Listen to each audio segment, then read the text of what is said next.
I think kind of against all odds, the Paris Agreement ended up being both stringent in terms of its form and its content and achieving global participation. All the kind of peripheral pieces of the Paris outcome invite non-state actors or subnational governments, youth, NGOs, companies, et cetera, to take on commitments, to be actively involved and engaged in the UNFCCC process. There needs to be more cross-pollination between the Paris regime and other regimes. There's so much that needs to be done by other parts of the UN system to help Paris achieve its objectives.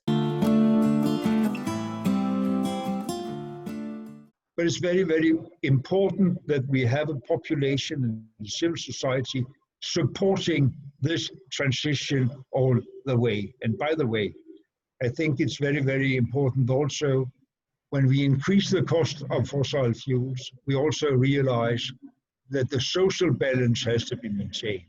If we should maintain the public support for a rapid transition to the necessary climate action, we also have to keep in mind the social balancing of burdens.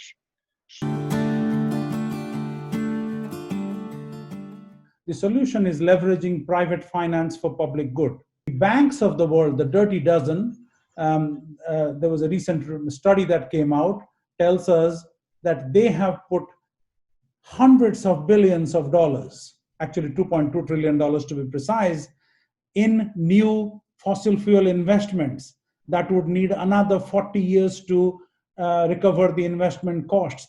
That is certainly not helpful.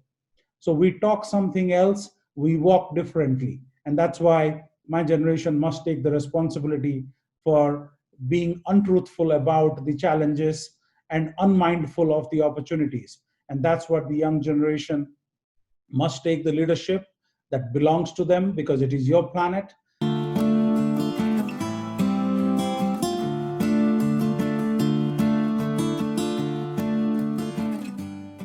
I think COVID has posed a challenge in a couple ways. I don't want to call it a distraction because it's so important and it sounds pejorative to call it that, but maybe it's been, countries have had to focus on COVID as a top priority. And, as was mentioned, 2020 was supposed to be a year in which countries considered updating their nationally determined contributions. I think one of the hopeful things is that even if governments can't get their act together, you're not going backwards on the momentum that non-state actors have taken on. Developed countries are realizing now, after having what I think was the wrong path after the financial crisis, is that they have to stimulate the overall economy to overcome the lack of jobs, lack of economic development after COVID-19. But there is a possibility to combine the initiatives to stimulate the economy with conditions of being more green for the companies. There is an opportunity maybe that we can create together with private business many of the resources needed to have a climate action which is much faster than we have right now.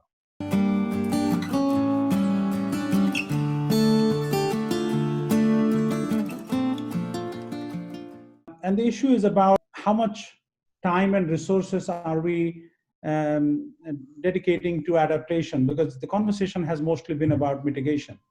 When the process started, of course, it is very important to have a globally understood and accepted metric.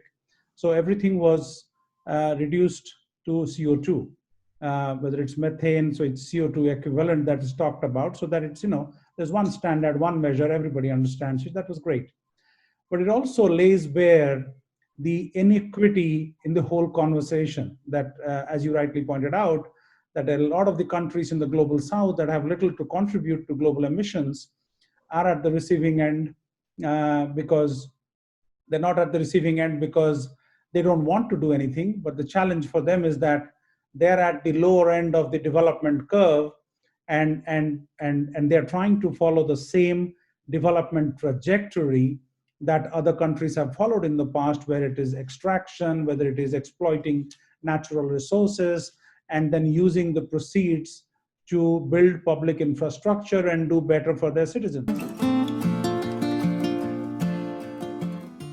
So I always think it's great to go directly to your school, get them to pass a climate resolution. So this can entail a lot of different things. You can be asking them, like at a university, to divest from fossil fuels. So you can really join one of the divest movements at your school or in your county. And then you can also be asking them to really implement climate justice curriculum, because a lot of curriculum at schools, even if they are teaching climate change, they're not talking about, you know, the intersectional implications of climate change, how it's disproportionately affecting people of color, etc., and how we're really leaving people behind. And then also you can do your best to support businesses who have divested from fossil fuels or are just in general sustainable. Even though it's more expensive, it really is important for us to really try and work from a place of privilege. If we have more privilege and we are in a position to purchase from businesses that are more sustainable and ethical, then we should be trying our best to do so.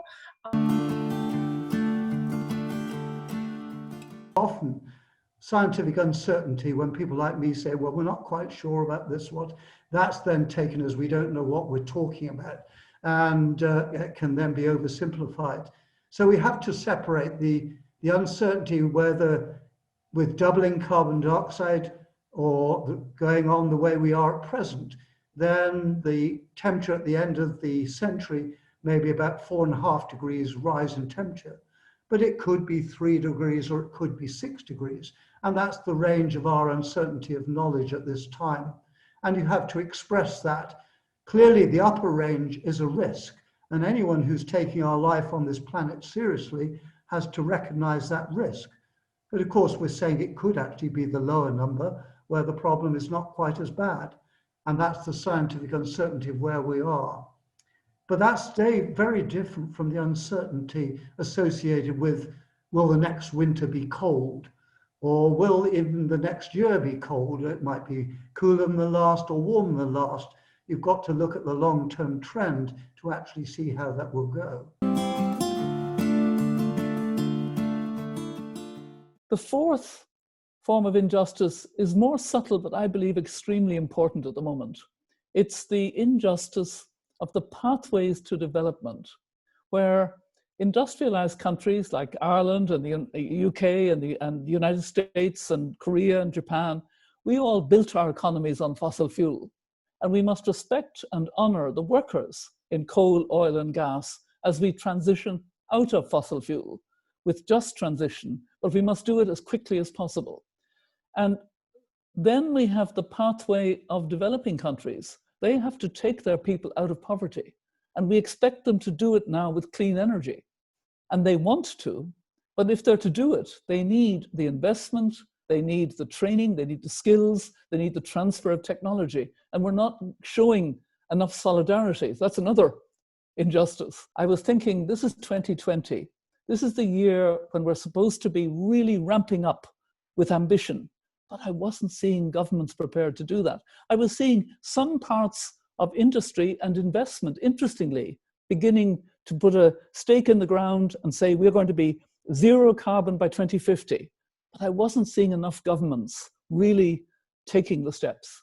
And then COVID totally disrupted business as usual in a very devastating way. COVID has been a mirror that has exacerbated all of the inequalities in our world, from racial equality to gender equality to inequality and poverty, etc.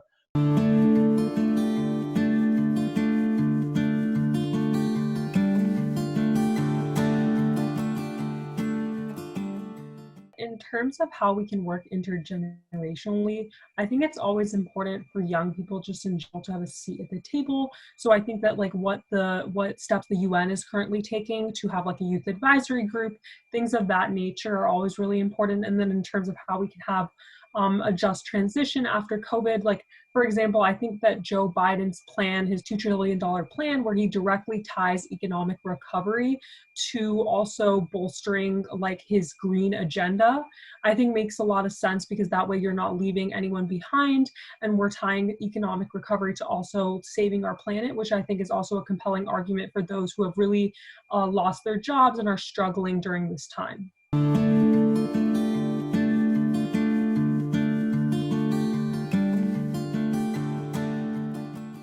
I do think that the exaggeration is not helpful.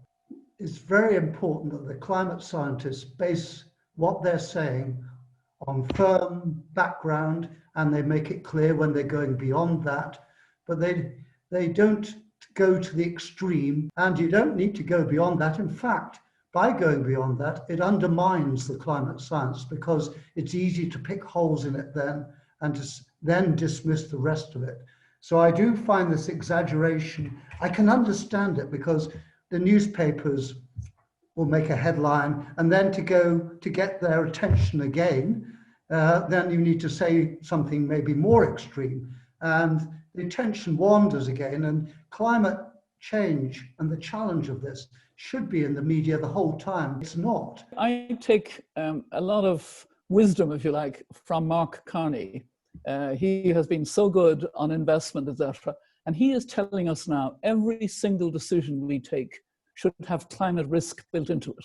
So as we come out of COVID into whatever is the new normal, which will be different from business as usual, everything should be calculated to reduce and know what the climate risk is. And if we do that, if at every level we're kind of focused on, we have to move forward positively with new jobs, green jobs, but we must always build in the climate risk in our supply chains, in our waste, in our consumption, in everything we do, in our investment, in our subsidies for fossil fuel that have to go, everything. COVID has put us in a position where we now can take decisions to build back better.